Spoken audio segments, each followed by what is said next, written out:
കൊട്ടാരക്കരയിൽ നിങ്ങൾ ഉൾപ്പെടുന്ന പല മാധ്യമങ്ങളും UDFിൻ്റെ സ്ഥാനാർത്ഥിയായി ഞാൻ വരുമെന്നൊക്കെ പറഞ്ഞിട്ട് വാർത്തകൾ വിട്ടിട്ടുണ്ട്. അപ്പം കൊട്ടാരക്കരയിൽ UDFിൻ്റെ സ്ഥാനാർത്ഥിയായിട്ട് മത്സരിക്കണമെന്നുള്ളത് എൻ്റെ ഒരു ആഗ്രഹമായിരുന്നു. അത് UDFിൻ്റെ സ്ഥാനാർത്ഥിയായി മത്സരിക്കുക എന്നുള്ളതല്ല.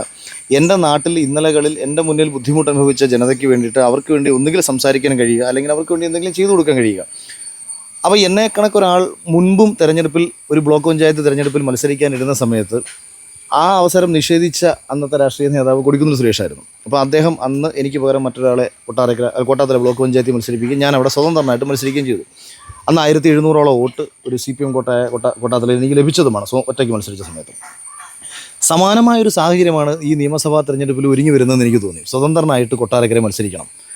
ഐഷ പോറ്റി 4 വർഷമായിട്ട് രാഷ്ട്രീയ പ്രവർത്തനത്തിൽ നിന്ന് മാറി നിന്ന ഐഷ പോറ്റിയെ കൊണ്ടുവന്നത് കോൺഗ്രസിനെ രക്ഷിക്കാനോ അല്ലെങ്കിൽ ബാലഗോപാലിൽ നിന്ന് ഈ സീറ്റ് തിരിച്ചു പിടിക്കാനോ ഒന്നും ആയിരുന്നില്ല എന്നതാണ് അടിസ്ഥാനപരമായ യാഥാർത്ഥ്യം. ഞാൻ കൊട്ടാരക്കരയിൽ മത്സരിക്കുമെന്ന് തോന്നിയ ചില ആൾക്കാർ അവിടെ നിന്ന് എന്നെ ഒഴിവാക്കാൻ കണ്ടെത്തിയൊരു മാർഗ്ഗമാണ് ഐഷ പോറ്റിയുടെ രാഷ്ട്രീയ പ്രവേശനം. അതിനുവേണ്ടി അവർ ഐഷ പോറ്റിയുമായി നടത്തിയ ചർച്ചകൾ പലതും എനിക്കറിയാം. അപ്പോൾ രണ്ടായാലും അത് അങ്ങനെ സംഭവിച്ചു. ഐഷ പോറ്റി കൊട്ടാരക്കര വന്നു. ഇത്രയും വലിയ കോൺഗ്രസ് തരംഗം ആഞ്ഞടിച്ചിട്ടും കൊട്ടാരക്കരയിൽ ഐഷ പോറ്റി പരാജയപ്പെട്ടത് അവിടുത്തെ കോൺഗ്രസ് അത്രയും ദുർബലമായതുകൊണ്ടാണ്. ഈ കോൺഗ്രസിൻ്റെ ദുർബലത, കോൺഗ്രസിനുള്ളിലുള്ള വ്യക്തിബന്ധങ്ങളൊക്കെ മുതലാക്കിക്കൊണ്ടും ഒരു സ്വതന്ത്രനായിട്ട് മത്സരിച്ച് കഴിഞ്ഞാൽ എനിക്ക് അവിടെ മാന്യമായൊരു വോട്ട് അവിടെ പിടിക്കാൻ പറ്റുമെന്നുള്ള എൻ്റെ ചിന്ത ആ സമയത്തുണ്ടായിരുന്നു. അങ്ങനെ ഇരുന്ന സമയത്താണ് NDAയുടെ പല ഏജൻസികളും എന്നെ ബന്ധപ്പെടുന്നുണ്ട്. അപ്പോൾ ഇതിനകത്ത് വലിയ സാമ്പത്തിക ഓഫറുകൾ നൽകി ബന്ധപ്പെട്ട ഏജൻസികളുണ്ട്. 2020യുടെ ഭാഗമായിട്ട് തന്നെ ആദ്യം ബന്ധപ്പെടുന്നത് NDAയുടെ റാം എന്ന് പറഞ്ഞിട്ട് അവരുടെ ഒരു നാഷണൽ ക്യാമ്പയിനും കാര്യങ്ങളൊക്കെ നോക്കുന്ന ഏതൊരു ടീമിനെ ഏൽപ്പിച്ചതാണ്. പല പ്രാവശ്യം എന്നെയും മാനേജറെയും ഒക്കെ ബന്ധപ്പെട്ടപ്പോഴും ഞാൻ ഇയാളെ കാണാൻ പോലും കൂട്ടാക്കിയിരുന്നില്ല.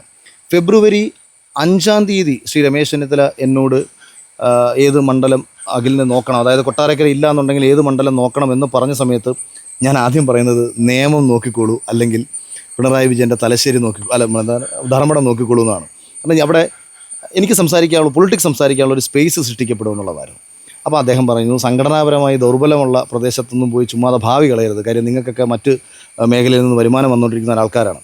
അത് കഴിഞ്ഞതിന് ശേഷം സാബു ജേക്കബ് എന്നെ ബന്ധപ്പെടുന്ന സമയത്ത് അപ്പോൾ ഇതിന് ശേഷം ഈ ജമാഅത്ത് ഇസ്ലാമിക്കെതിരെ ഞാൻ പല പ്രാവശ്യം ചില സ്റ്റേറ്റ്മെൻറ്റുകൾ നടത്തിയിട്ടുണ്ട്. അപ്പോൾ അത് കോൺഗ്രസിൻ്റെ ആശയമായി ചേർന്ന് പോകുന്നതല്ല. ഞാനത് വ്യക്തിപരമായിട്ട് ശ്രീ VD സതീശന് ഞാൻ മെസ്സേജും അയച്ചതാണ്.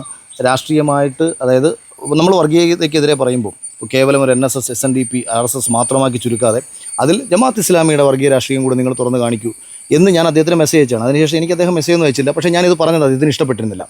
അപ്പോൾ എനിക്കൊരിക്കലും കോൺഗ്രസിൽ നിന്നൊരു സീറ്റൊന്നും ലഭിക്കത്തില്ല എന്ന് എനിക്ക് മനസ്സിലായതിനു ശേഷം സ്വതന്ത്രമായി മത്സരിക്കാൻ തീരുമാനിച്ച് എനിക്ക് കിട്ടിയ ഒരു അവസരമാണ് 2020യുടെ സ്വതന്ത്ര ചിഹ്നത്തിൽ കൊട്ടാരക്കര മത്സരിക്കാൻ ഉണ്ടാകുന്നൊരവസരം. 40,000 വോട്ടാണ് കൊട്ടാരക്കരയിൽ BJPക്ക് 2 നിയമസഭാ പഞ്ചായത്ത് തിരഞ്ഞെടുപ്പിലും ഉണ്ടായിരുന്നത്.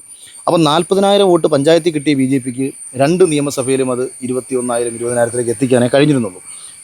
അപ്പോൾ എനിക്ക് വ്യക്തിപരമായിട്ട് BJPയുടെ വോട്ട് കൂടാതെ വ്യക്തിപരമായി നേടിയെടുക്കാൻ കഴിയാവുന്ന വോട്ടുകൾ അവിടെ പിടിച്ച് കൊട്ടാരക്കരയിൽ ഒരു മാന്യമായ പ്ലേസ്മെൻറ്റ് ഉണ്ടാക്കിയെടുക്കാം, കുറഞ്ഞ പക്ഷം കോൺഗ്രസിനെ 3-ാം സ്ഥാനത്ത് എത്തിക്കാം, ഈ ഒരു ചിന്തയിലാണ് മത്സരിക്കാൻ തീരുമാനിച്ചത്. ഇതാണ് സാബു ജേക്കബ് എനിക്ക് നൽകിയ ഓഫറും.